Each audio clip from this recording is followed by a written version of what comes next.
years of the organizing and movement building that we have engaged in together. As the Seattle Times reported recently, nearly 23,000 working families in Seattle are extremely rent burdened, meaning they pay more than half their income on rent. And as one of my union sisters said today, who are these people? These are custodial workers, grocery store workers, educators, cafeteria workers, administrative workers. Basically, we're talking about all the working people who go to work every day and make the city run, and without whom this city would come to a standstill within hours. We know that rent is skyrocketing. The median home price is now well over $750,000. Real change was here today in City Hall, ringing the gong for hours to indicate our thousands of unsheltered neighbors. Women in Black report that already this year, at least 53 people have died simply because they did not have shelter. The Democratic Party establishment, which controls this city, has presided over this crisis over decades. This is not a crisis that happened in a day or a month or a year. This has been decades in the making. They have let it worsen with no real solutions. And we know, not only from our knowledge of economics, but we know from common sense, from the status quo, that the only solution to address the affordable housing crisis is for the city to build social housing, which is publicly owned, permanently affordable housing. And we also know that it is completely rational, and the only idea to raise revenues is to go to those who have not paid anything close to their fair share, which is big business. So in the face of decades of inaction by the elected leaders of the Democratic Party, our movement, composed of ordinary people, renters, housing activists, homeless people, we built our movement from the grassroots. We got organized, and we built the People's Budget Struggle last year, through which we brought 400 people to the public hearing who spoke with one voice. City Council, do your job, tax big business so that we can begin to address the affordable housing crisis. That night, we engaged in peaceful civil disobedience in an overnight occupation of City Hall. It was because of our courage, determination, and our strategies and political clarity that we then finally came to that unanimous vote on May 14th. It was because of our leadership as a movement, not the leadership of the politicians of the Democratic Party. Now, less than a month after that unanimous vote, these council members are going to overturn that hard-won victory of our movement. No doubt, there were several council members who worked on this, but I don't think this is in any way an appropriate moment for council members to be patting their own backs about the work they did. It is hundreds, and in fact, in many cases, thousands of activists who have fought year after year, decade after decade, for some social change. It is their political leadership that leads this way. And now, in lightning speed, with zero accountability to our movement, zero accountability to renters, zero accountability to the majority of the people in this Seattle who are reeling in this acute affordable housing crisis, these council members are set to destroy within a day's time what hundreds of us spent months fighting for. Why? Why are they doing this? What has changed? The reality is, all around the country, there is overwhelming support for making the tax structure more progressive and making big business and the rich pay their fair share. We have actually, throughout this struggle in Seattle, been hearing powerful accounts from working people and the labor movement in many other cities around the country, and even in Canada, who are inspired by this fight to tax Amazon in Seattle and want to do similar things in their cities. Right after we passed our tax, the mayor of Mountain View, California said, shouldn't we have a Google tax in the cities in the Bay Area? What is different in Seattle? Are we expected to believe that Seattle is somehow now more conservative than the rest of the country on this issue? Of course not. Seattle is more progressive and has had a history of being more progressive than the country at large.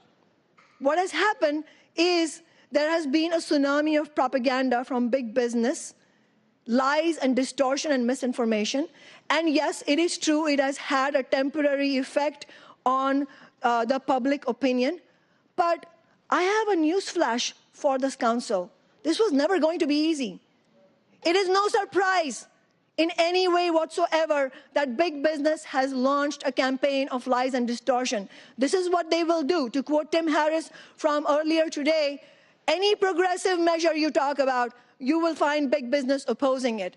So why is the council stunned that this is happening? This is exactly the kind of onslaught of lies and distortion and misinformation that came at us when we began building the 15 Now campaign. What would history have looked like at this point if the 15 Now movement had said, the big business is opposing us, they're spreading lies, they're impacting public opinion, let's fold our tent and go home? What did we do instead? We built a powerful grassroots movement. We engaged in a citywide door-knocking campaign. We had neighborhood meetings. We had rallies, protest marches, town halls, and we changed public opinion to the point that the vast majority of Seattle and the nation supports $15 an hour. We not only won 15 here, we have now won 15 in many other cities. So I don't accept, even for a second, this idea that we are now forced to repeal because there is onslaught from big business. No, while council members were meeting behind closed doors last week, I wasn't among them, to plan this repeal, what was our movement doing? Our movement was gearing up to begin building that campaign so that we could knock on the doors of tens of thousands of voters throughout the summer and fall so that we can push back against the referendum. Is there a guarantee that we would have won despite that? No, of course there's no guarantee. But there was a chance of winning. And I can tell you something, with this capitulation, there is a guarantee that this will be a massive setback for the movement. That much is guaranteed. Many council members have said on various occasions, including in their speeches today, they have indicated that they are forced to do this. This is the sober, responsible thing to do. Why stand before you as a council member, as an elected representative, who is completely disagreeing that that is a sober, responsible thing to do? No, this is a cowardly betrayal of the needs of working people.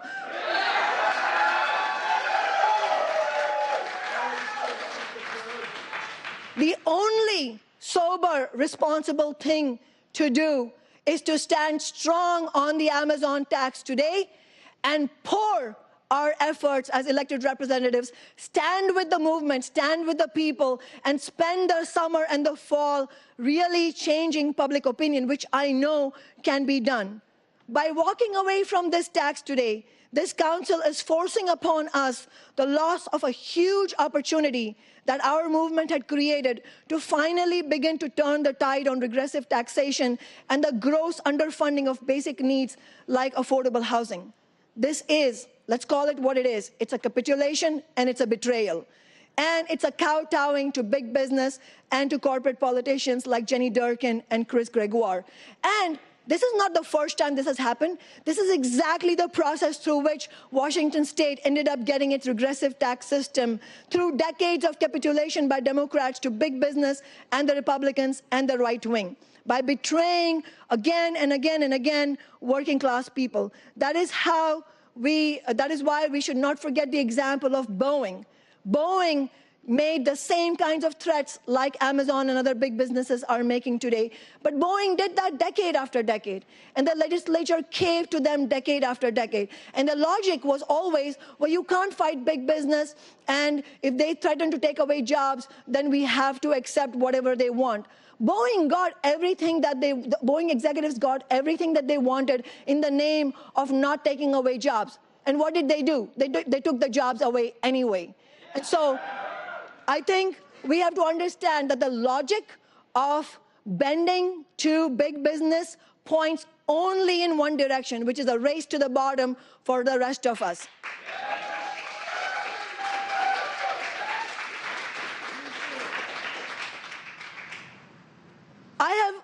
full confidence that if we were to engage in a real public campaign to educate voter opinion, there is no question that working people will be on our side.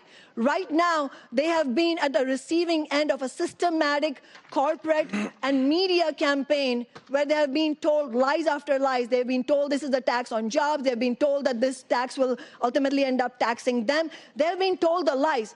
So I have to say, I'm quite disappointed and upset that council members like Herbold and Gonzalez are ultimately placing the blame on the people, on working people. This is wrong. This is wrong.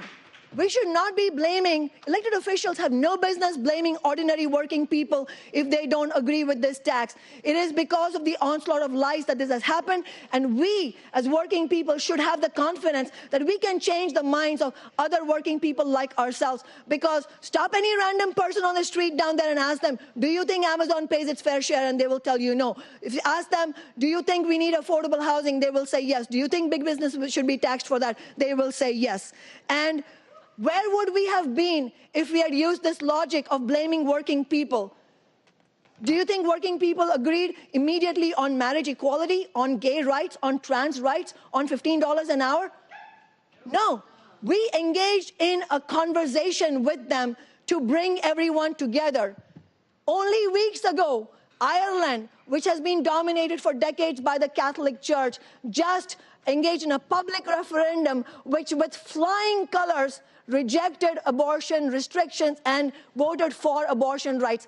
Every rural county in Ireland voted for abortion rights. That is how we have seen change happen every single time. When we go out and base our strength on working people like ourselves and not engage in what I think is magical thinking that somehow at some point you're going to be able to convince Jeff Bezos and the executives at Starbucks and Facebook to be on your side and to be okay. So I ask you this too. I asked the council this question about strategy as well, and this is a question for our movement. What is the strategy to go from here? What is the replacement? What is the plan B? It is all very well and good for council members to say that they are willing and excited to work on a plan B. But what is the plan B? There is no plan B. And as a matter of fact, the only logical solution to this affordable housing crisis is to build social housing by taxing big business. Which leads me to the next question about strategy. Do council members actually believe that by completely capitulating to big business today, somehow we are going to be in a better situation next year to win this? Or would we have been in a better situation to win this next year, even if we had not won on the referendum, but by the end of October, we had convinced tens of thousands of people to be on our side, to get ready, to gear up for a fight next year? That's the question. So ultimately, sisters and brothers, for us, the question is of strategy. Are we going to engage in this failed strategy of continuing to put our faith in politicians of the Democratic Party, however well-meaning they say they might be, however much they say they want to tax big business to solve the affordable housing crisis? What is the strategy for our movement? We are seeing unfolding right in front of our eyes what happens when you put your faith in politicians who are not willing to fight the good fight with us and are worried about what the chamber is saying, worried about what their corporate colleagues are going to say, worried about what Mayor Jenny Durkan is going to say, and putting the blame on working people. That is the most shameful thing, that saying that working people are no longer on our side. That is not correct. And so ultimately, for us, the lesson here is we cannot put our faith on politicians who are not willing to fight with us, and that is why our movement needs our own independently elected candidates who are willing and able to really fight against big business, who understand that it is magical thinking to believe that somehow you will be able to win a tax like this without making enemies out of Jeff Bezos. No, Jeff Bezos is our enemy. He is our enemy. And we have to fight big business. The question is, will we have elected representatives who will fight with us or not? That is the question for us. That is why I urge you all to join me on June 30th at 5 p.m. at Langston Hughes, because that is where we will discuss the lessons and the next steps for the Tax Amazon movement. And I will say one last thing. For the many who have said, even well-meaning people who have said, well, this is not a perfect solution, but we should still do it. I beg to differ. What does it mean for it to not be a perfect solution? Would it be better if the state legislature and the federal government somehow turned socialist today and really made our lives better? Of course. But does it make sense for us to hold our breath that they will do that? No, absolutely not. And this tax that we are talking about, the Amazon tax, is from an economist standpoint, and I'm speaking as an economist, is completely progressive. It is a progressive tax. It is a progressive tax, and if we are tired of regressive taxation in this state, then any progressive tax is the perfect solution. So let us not, as a movement, cede that ground. Don't go door knocking and say, this is not a perfect solution, but will you be with me? No, say, this is the perfect solution because it is a progressive tax in a state with regressive taxes. Are you with me so that we can make the lives of working people like yourselves better? That's the question to ask. Thank you.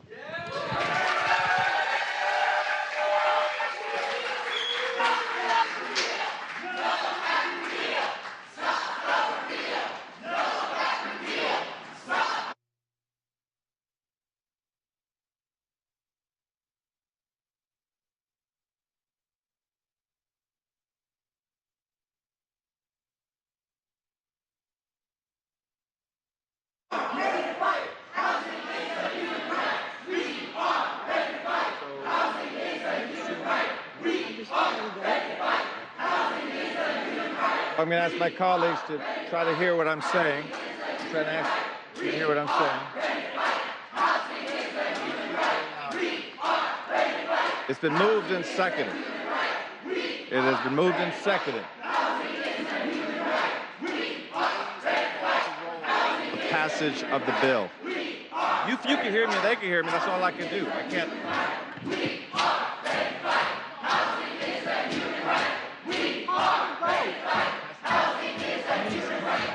On the passage of the bill.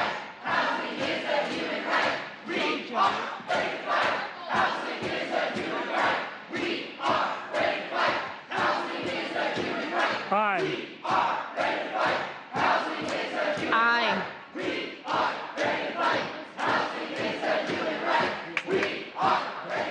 Oh, so I vote, right? No. I don't think we can vote without people listening. I think. Aye. I need to speak first. I need the members of the public to know that the vote is happening as you're chanting. So, yes, my name was just called. Others have already voted. Please proceed.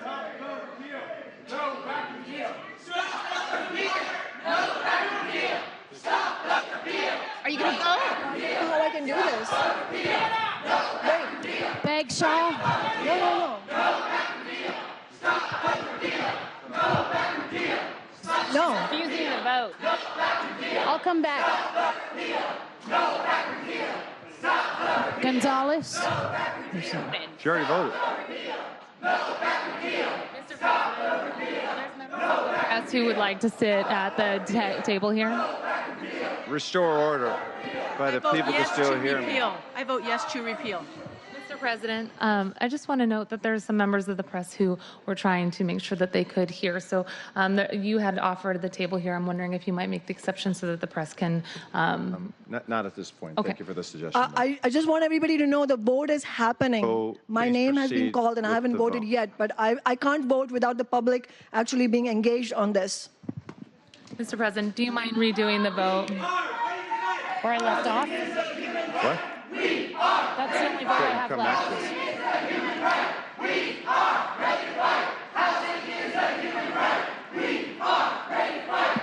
President Harrell. Yes.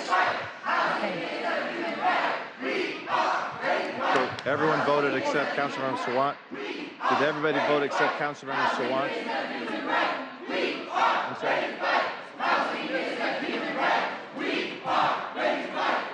Sawant, would you like to vote? I don't know how to. I can't speak over that. I'm not going to wait for it to die down.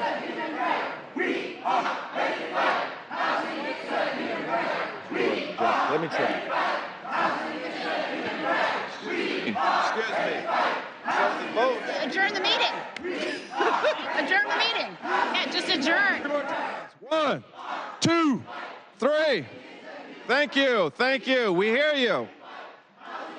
So I need one more vote. So, Councilmember Swallow, I'm going to ask that you vote because I can't restore order, but we can still proceed. Council President Harrell is urging me to cast my vote on this legislation, but I don't feel comfortable doing that when members of the public can't hear. I mean, did you hear other council members vote on that? This is unbelievable. So, Councilmember Swant, the vote is yours. The vote has been casted by the other council members. So, how do you vote? Well, I think they need to hear other. Want to redo it? There got to be some rules about this. I think you Do you just mind? they're can asking you, leave. President Harrell. I think they're asking you to hold the vote again. Well, get out. No, we actually did vote. Let's just So- call it again. We don't call it again. No. I don't play these games. So, I'm going to ask if a council member refuses to vote. The votes on the record would stand, as would be my assumption. You voted. So, President, maybe perhaps the clerk could read the roll and then we can be done. Well, we've We're already done it. voted. We did that. Okay, we'll read that back. We will do that. That makes sense. But first of all, I think Councilmember Swan would was like the to get a first vote on person the who record, voted? and then we'll have the Sorry, you we'll didn't have hear the me. votes read out loud. Okay.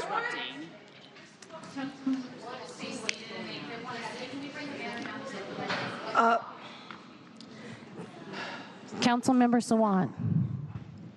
I'm the only council member left to vote on this. What does our movement want to do here?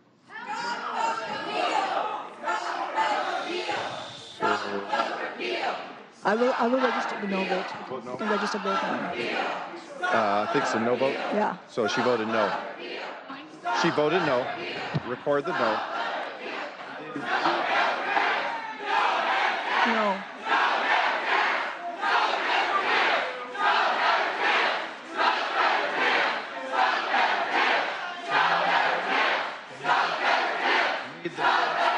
Read the